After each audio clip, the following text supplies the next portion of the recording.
ঘুমন্ত অবস্থায় ceiling fan আছে বা ঝাড়বাতি আছে, এসি আছে বা কোনো প্রজেক্টর বা কোনো কিছু টাঙানো আছে, ওটা এসে আপনার গায়ে পড়লো, আপনি আহত হলেন বা মারা গেলেন। তাহলে আপনাকে যখন নিরাপদ আশ্রয় রাখবেন এই জিনিসগুলো খেয়াল রাখতে হবে। বাড়ি কোনো যদি ইয়ে থাকে, আপনার আলমারি বা বাড়ি কোনো জিনিসপত্র থাকে, এটার পাশাপাশি থাকা যাবে না। তার কারণ ওই সময়ে কিন্তু ওই আলমারিটা পড়বে নিচের দিকে, তখন আপনি যদি ওই জায়গাতে অবস্থান করেন তার নিচে আপনি চাপা পড়বেন।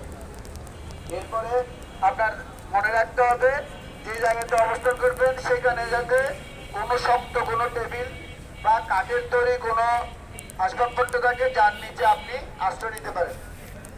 এবং দেখা যাচ্ছে যেখানে আশ্রয় নেবেন সেই জায়গাটাতে আপনাকে যখন থাকবেন মাথাটাকে বাঁচিয়ে রাখার চেষ্টা করতে হবে।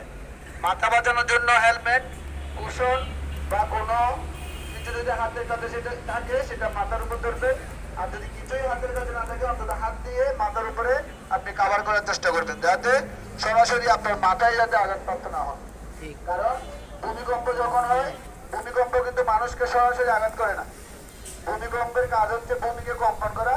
আর এ ধরনের যে আমরা অবকাঠামো বা আমরা বাসাবাড়ি যেগুলো আমাদের জন্য তৈরি করছি সেগুলো কিন্তু বিভিন্ন অংশ ভেঙে পড়ে আমরা আহত।